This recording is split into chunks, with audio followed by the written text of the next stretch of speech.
Ritorna in onda Casa Stipanci. E quei vis-à-vis? Ma i muli qua, vis-à-vis, questi... Sì, Ciano, i muli che sta qua, vis-à-vis. Ah, ma se per quello allora... Si chiama vis-à-vis. Ah, ma con sti tempi... Orca Marisa, cosa nasce? Ma no, niente, è che ormai un poco è caldo, ma bisogna anche pensare a dove andare in ferie. In ferie? Sì, no? È buono, ma non è che è proprio bubbane in sto periodo. So, ma in qualche modo tireremo la cinghia e ci rangeremo. Ah, sì, buono, sicuro non andremo in quei luoghi che va suo padre qua. Ah, no, sicuro. Anzi, Brian, come c'è? Vai, la gioia in persona. Ah, tu sai, sì, adesso poi che è finita la scuola... Ah, vero, penserà già a dove che anderanno. Ah, no, a proposito, Cosa? sai cosa che mi ha contato Marino? No, non posso sapere. Che lo manderanno a fare una vacanchia studio. Cioè? Una vacanchia studio dove che il va là in inglese. Dove?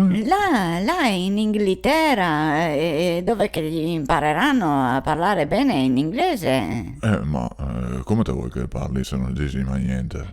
Ma magari poi là si molla un poco. Ah, sicuro, che farà in inglese. E dall'altra parte... Eccoci, sono tornata. Loredana, te son ti? No, c'è un ladro che però ha le mie cose. No, non può essere, te son ti. Che male, sgaio, Mi raccomando, igienizzate le mani, le chiavi e le borse della spesa. Sì, mi faccio anche una doccia con la mucchina adesso. Se potessi.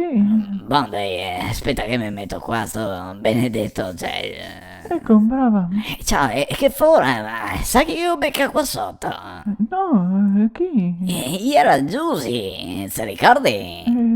Giusy? Sì. Ma Giusy chi? Ma Giusy, la mulona, quella piccia, tracagnota, de zoo, te la presente? No, cioè, la conosco anche me? Beh, se te stavo spiegando per farti ricordare... Ma... Dai, giravamo insieme parecchi anni fa, le muli. Ah, ma no, non mi ricordo.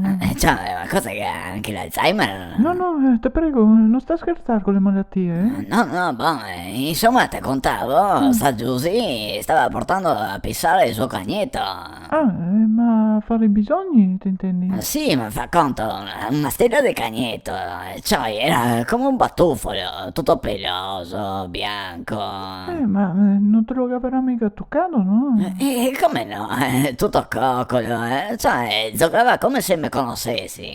Ma te che avevi i guanti? Ma che guanti mai? Ma me cavoli, ma proprio un amore. Oddio, ma le tue man? Sì, quali se no? Ma te vedessi che coccolo mi saltava in braccio e me lo spupazzavo tutto. Ma scusa, sui vestiti che ti ha addosso adesso? Sì, ma sa che bello, ciao, potessimo ciao anche noi. No, ma aspetta, ti adesso ti ha addosso i stessi vestiti che ti avevi fuori? Beh, ovvio, non mi sono ancora cambiata. Ma con magari anche qualche suo pelle? Boh, sarà, ma se è normale, siccome che te è un gatto. Ma avrà avuto sicuramente anche pulci, zecche. Ma cosa mai? Lei era un cucciolo, bello. Ma adesso ti sta portando le pulci e le zecche in casa? Ma no, non le ho indosso. Oddio, bisogna c'ora un antiparassitario? No, Se deve sanificare tutta la casa. Gian Giulio, io ero un cagnetto. Era Casa Stipanci. E quei vis-à-vis? Che praticamente se quei... Gian, come si chiama? Con tutte quelle mascherine indosso. Sì, boh, ma non è solo lui, c'è anche la Loredana, no?